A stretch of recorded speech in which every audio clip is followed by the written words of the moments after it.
अस्सलाम वालेकुम वरहमतुल्लाहि वबरकातुहू। अपना घर हर इंसान का ख्वाब होता है, लेकिन अफसोस के साथ आज इस महंगाई के वक्त के अंदर अपना घर बना पाना काफी हद तक मुश्किल हो चुका है। खासकर जो सैलरीड इंसान है, जो तनख्वाहदार तबके से ताल्लुक रखते हैं, चाहे वो प्राइवेट सेक्टर में जॉब करते हैं, गवर्नमेंट सेक्टर में जॉब करते हैं, उनके लिए अपना घर बना पाना तकरीबन आजकल मुमकिन नहीं रहा है। तो ऐसी सूरत हाल के अंदर लोग बैंकों का रुख करते हैं। आज इसी तरह के हम एक बैंक लोन के हवाले से बात करने वाले हैं, मीज़ान बैंक, जो आपको सूद के बिना होम लोन की ऑफर प्रोवाइड करता है। हम इसकी तह तक जाएंगे कि ये आपको किस तरह सूद के बिना लोन प्रोवाइड करता है और एक्चुअल के अंदर आप कितना लोन लेते हैं तो आपको कितना रीपे करना पड़ता है। फॉर एग्जांपल, आप कहते हैं कि मुझे 20 लाख लोन चाहिए, तो 20 लाख के बदले में मीज़ान बैंक आपसे कितने पैसे रिटर्न में लेता है और आपकी किस्त कितनी बनती है, आपके लिए एहलियत क्या रिक्वायर्ड है, कौन कौन इसके लिए अप्लाई कर सकता है। तो इसकी हम ए टू जी डिटेल जो भी होगी वो आपके साथ शेयर करेंगे, ताकि आप लोग फाइनल फैसला कर सकें कि आपके लिए आया ये ठीक है भी या नहीं है। तो वीडियो को पूरा देखिएगा ताकि आप तक मुकम्मल मालूमात पहुंचाई जा सके।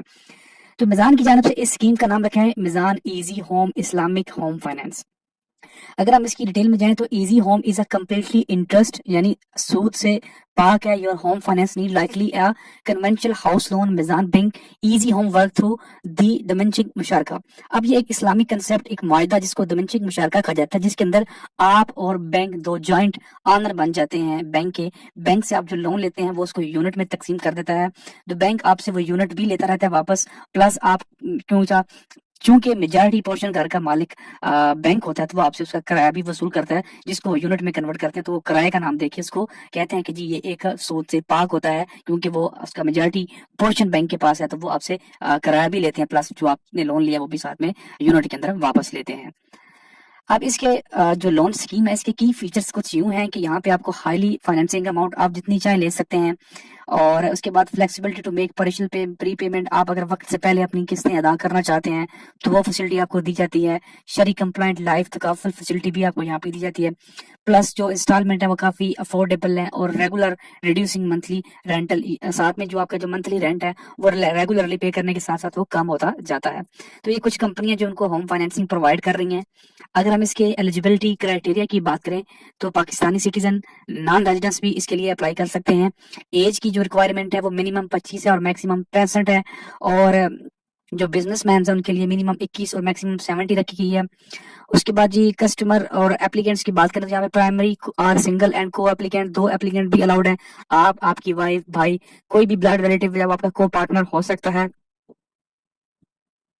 जहाँ पे उन्होंने मेंशन भी कर दिया कि को applicant must be immediate family member, spouse, parents, adult childrens, brother and sisters only, जब आपके को एप्लीकेंट्स के अंदर आते हैं। इनकम की बात करें तो यहाँ पे जो सैलरीड या सेल्फ एम्प्लॉयड प्रोफेशनल होगा उसकी मिनिमम इनकम 50,000 पर मंथ रखी गई है। 100% को एप्लीकेंट्स इनकम में भी club in case of suppose only. तो अगर आपकी वाइफ है तो उसकी इनकम भी आपके साथ क्लब की जा सकती है। तो टोटल मिला के आप मिनिमम जब टारगेट 50,000 का पूरा कर सकते हैं। सेल्फ एम्प्लॉयड जो बिजनेसमैन जैसे डॉक्टर, इंजीनियर, कुछ इस तरह के लेवल के लोग जो है वो, उनकी कम से कम 1 लाख पर मंथ जो वो यहाँ पे इनकी सैलरी होनी चाहिए। एम्प्लॉयमेंट मुद्दत भी यहाँ पे मेंशन की गई है कि कितनी कम से कम आपने जॉब की हो तो ही आप अहल होंगे। उसमें है जी सैलरी के लिए परमानेंट जॉब कम से कम 2 साल कंटिन्यूस वर्क हिस्ट्री आपके पास होनी चाहिए, और जो कंट्रैक्चुअल एम्प्लॉयड है उनके पास भी 2 साल का मिनिमम कंटिन्यूस वर्क हिस्ट्री होनी चाहिए in the same industry field along with having a total experience of 4 साल। तो आपके पास टोटल 4 साल का तजर्बा प्लस 2 साल एक की जगह पे आपको काम करते हुए हो चुके हों। सेल्फ एम्प्लॉयड और बिजनेस पर्सन को कम से कम 3 साल करंट बिजनेस इंडस्ट्री में हो चुके हों। अब ये लोन आपको किस किस प्रोडक्ट या किस किस काम के लिए घर के अंदर दिया जा सकता है। इजी बाय यानी अगर आप घर खरीदना चाहते हैं, कोई नया घर बाय करना चाहते हैं, घर बिल्ड करना चाहते हैं, रेनोवेट करना चाहते हैं, प्लस आप रिप्लेस करना चाहते हैं, घर को चेंज करना चाहते हैं, इनहेंस करना चाहते हैं, कोई तब्दीली लाना चाहते हैं, अपग्रेड करना चाहते हैं, तो आपको इन सारी सूरत हाल के अंदर, सारी सूरतों के अंदर ये लोन फैसिलिटी दी जा सकती है। इसके अंदर 2 पेमेंट प्लान हैं, एक है सेट ऑफ मॉडल और एक है यूएमई अनइक्वल मंथली इंस्टॉलमेंट मॉडल। इसके अंदर क्या होता है कि आपकी तमाम जो एक साथ हैं वो एक जैसी तकसीम कर दी जाती हैं। जो किस्त आपकी पहली होगी वो ही लास्ट होगी, उसमें कोई कमी बेशी नहीं होगी। सेट ऑफ मॉडल के अंदर क्या होता है कि आपकी जो इनिशियल जो यूनिट्स होते हैं उनको कम कर दिया जाता है कि आप शुरू के अंदर कम यूनिट्स जो वो खरीदेंगे, लेकिन आहिस्ता आहिस्ता जब आप आगे जाएंगे तो आपकी जो किस्तें हैं वो बढ़ती जाती हैं, आपके ऊपर बोझ बढ़ता जाता है। वो इसलिए होता है कि कुछ लोग कहते हैं कि हम डाउन पेमेंट स्टार्ट में दे रहे हैं तो हम स्टार्ट में एक साथ नहीं पे कर पाए, तो वो लोग सेटअप मॉडल की जगह पाते हैं। लेकिन कुछ कहते हैं कि हम शुरू से ही इक्वल मंथली इंस्टॉलमेंट पे चलेंगे ताकि हमें पता हो कि हमने जो किस्त देनी है उसका हमारा माइंड सेट बन जाए शुरू से। उसके बाद जी यहाँ पे इनका एक रेट आ जाता है सैलरीड पर्सन के लिए जी, फिक्स्ड आ जाता है 1 साल का काइबोर प्लस 3% का पर एनम का, और बिजनेसमैन के लिए 1 साल का काइबोर प्लस 4% का पर एनम। और एनुअल जो रीप्राइसिंग होती है, ये फिक्स की बात कर रहा हूँ, जो रीप्राइसिंग होती है उसका काइबोर प्लस 3% और इसी तरह काइबोर प्लस 4%, उनका भी सेम ही रेट है।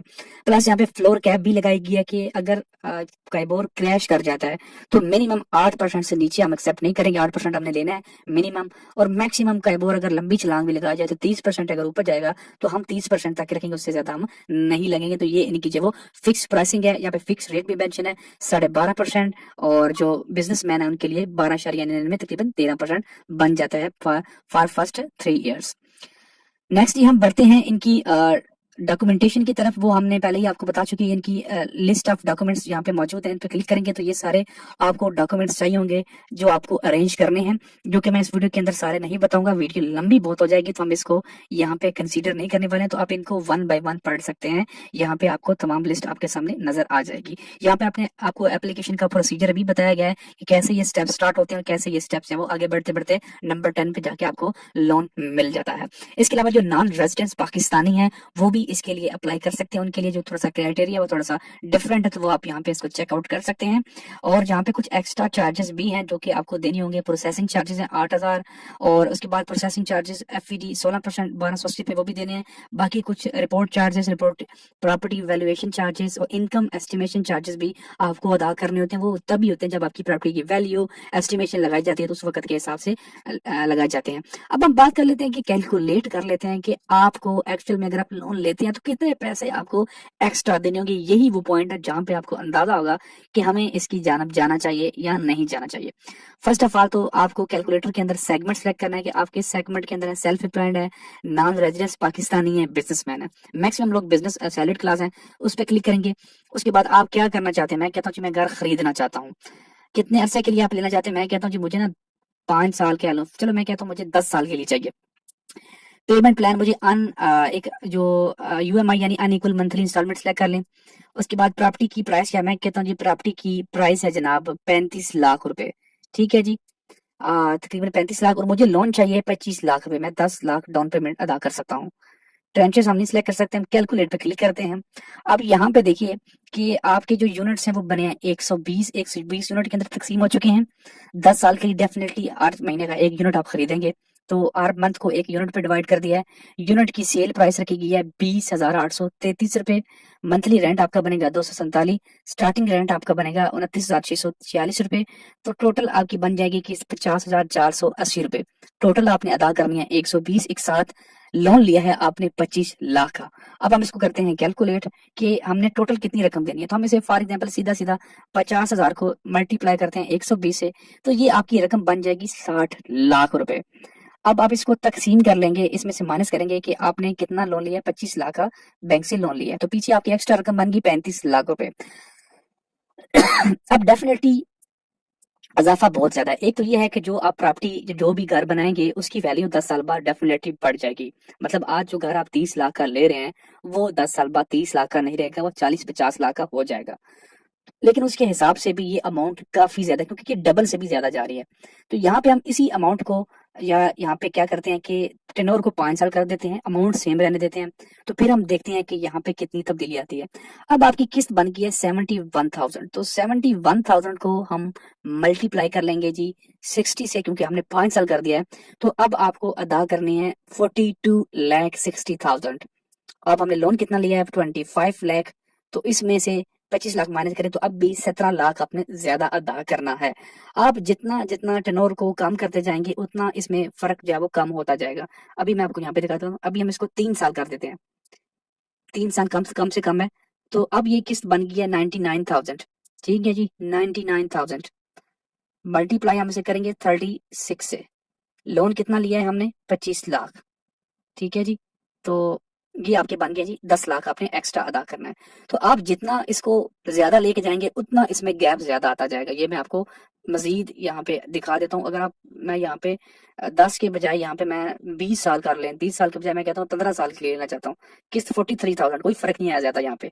43,000 किस्त मल्टीप्लाई 180, तो 15 साल के लिए आपको 77 लाख यानी 25 लाख 52 लाख रुपीस आपको ज्यादा एक्स्ट्रा अदा करने हैं। तो अब आप फैसला कर लें कि आपको लोन लेना है या नहीं लेना। एक चीज आपको याद रखनी है कि प्रॉपर्टी की वैल्यू वक्त के साथ बढ़ जाती है, तो वो भी आपको ध्यान में रखना है। प्लस अमाउंट काफी ज्यादा चार्ज की जा रही है, तो इसको भी आपको ध्यान में रखना है और आपने फैसला करना है कि आया आपको लोन लेना है या नहीं लेना है। अगर आपको कोई भी सवाल हो इस वीडियो के रिलेटेड तो नीचे कमेंट सेक्शन में पूछ सकते हैं। वीडियो चलेगी तो लाइक और शेयर करना मत भूलिएगा, चैनल पे नहीं है तो सब्सक्राइब करना भी मत भूलिएगा। शुक्रिया।